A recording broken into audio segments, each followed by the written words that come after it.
Nutrendo Compress Expand linija, gre za fiber, zelo močen fat burner, bi lahko rekel eden od bolj močnih, kar sem jih probal v življenju. In sicer patentirana formula Nutrendova, ki vsebuje glukosterone, sinefrin, določene zadeve, še ki je tle noter malo skrito, bom rekel, z dodatkom črnega popra za boljšo absorpcijo in še določenih stvari, kofeina, zelenega čaja, tistih klasičnih, ki so tudi v ostalih fat burnerjih, hardcore zadeva. Nutrendo Fever naj bi se uporabil 3 kapsule pred zajtrkom in pa 3 kapsule popoldan pred popoldanskim obrokom oziroma nekje pred 4. obrokom.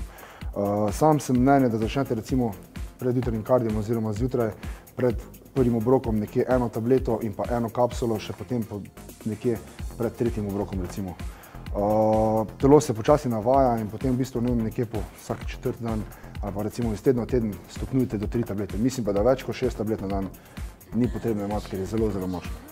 V mojem mnenju izdelku sam ga kombiniram sicer z L-karnitinom in z CLA maščobami, se pravi zjutraj pred kardijem vzamem 3 kapsule tega, nekje 2 grama CLA in pa gram L-karnitina in to ponovim še nekje pred 3. obrokom popoldan.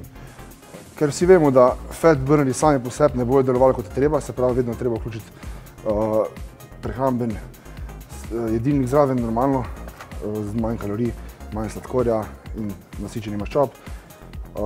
In pa jasno kardiovadba, kjer se najbolj kuri maščoba v kombinaciji z utežmi. Kar sem opazil sam pri tem fat burnerju je, da v bistvu vidnost žil se zelo, zelo poveča. Pri nizkih odstotkov maščobe, recimo kot pri meni, opazim, da recimo žile 30% se recimo bolj poznajo, kot če ne jemljem te zadeve. Radi sam.